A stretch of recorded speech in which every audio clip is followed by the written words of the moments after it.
It's been a while since I posted an update to the Stag conversion, so I figured it's about time. I also figured I'd recycle the old animation just to get me kind of motivated. Winter hit. We don't get a lot of snow, but it was pretty cold working in the garage. A relative moved in who could benefit from a ramp to the house, so that took about 3 weeks for me to build, and I'll probably make a short on that one of these days. But now back to the car. My first job when I got it back into the garage and up on the lift was to finish bolting the transmission to the engine. When I pulled both transmissions out of the cars originally, the 8 or so bolts around the bottom and sides were no problem at all. The 5 or so in the top were a real treat. I managed to get wrenches on them and got a comment on my use of an extra long extension to reach from behind the transmission. And for some reason, despite having had to pull those nuts and bolts out of the top of 2 transmissions, I didn't even give a moment of thought that, oh no, I'm going to have to install them again. I've kind of loosely been following the service manual for taking transmissions out and putting them back in, and I wasn't expecting a whole lot of help for those 5 bolts. But it did kind of address those bolts on step number 26. It says, with the aid of an assistant working under the bonnet, tighten the remaining bell housing bolts. That I'm not a mechanic by trade has been, I imagine, pretty obvious. I also don't have an assistant. I thought about getting my wife of 50 years to crawl underneath the bonnet, underneath the hood, while I lifted the car up in the air 6 feet so I could do the bottom work, but that wasn't going to work.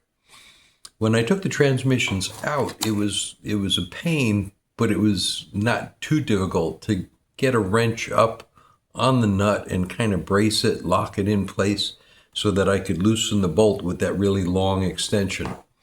Getting them back in, bigger problem. I tried putting a nut in tape in a wrench, but trying to get the angle right to leave it there while I put the bolt in and tried to screw it in. See, the the idea is I could only get one hand in. And since I was under the car, I'd have to get one hand in to hold the wrench with one finger and try and tighten the bolt with the other, and trying to get the wrench and the nut to line up with the bolt wasn't working. I briefly fantasized about the idea of leaving those 5 bolts out. I mean, come on, there are already 8 bolts in.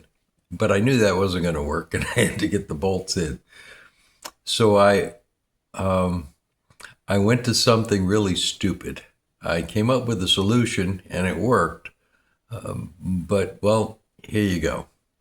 This is a picture of a latex glove on my hand, a lock washer lightly glued to a nut, and the nut super glued to the latex glove. I've recreated how it works for your enjoyment so you could laugh at me just a bit. The advantage is my blue assistant can bend over the flange and hold the nut and wiggle it around as necessary, and my thumb can twist grab the bolts flats and give it a little spin to engage the nut. Once the nut's engaged, I can easily put a wrench on it and tighten the bolt. The downside is if anyone takes this apart again, they're going to find little scraps of blue glove on the nuts. Laying on my back to remove and replace the pedal assembly is another job I don't want to have to do again. After a light cleaning and paint, they did go back in. Once my old body figured out how to do the upper bolts in the transmission, and I got done laying on my back under the pedal assembly, I started putting things together pretty quickly.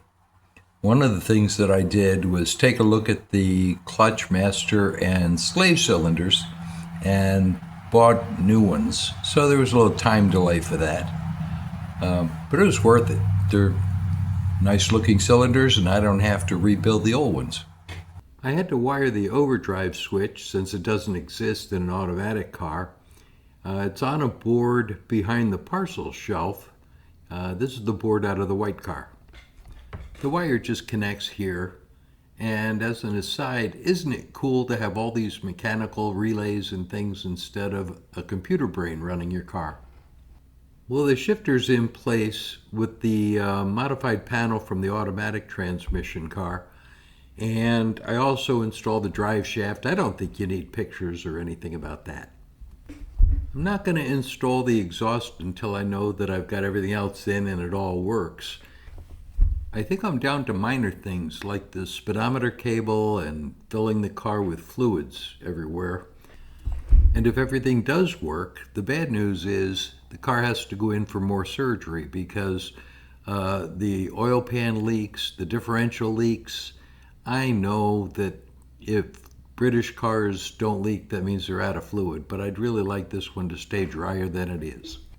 The positive in that is I have probably every spare I could possibly need. Well, I hope the next episode of this series is going to be the last one, and I'll get to show you the car running and driving down the road and kind of finalize it, tell you everything that I learned. As usual, if you watch this, I appreciate it, and I apologize for the poor quality. I know this is about the 11th or 12th in the series, and I know they're not getting any better, so those of you who are sticking around, you're tough. Thank you very much.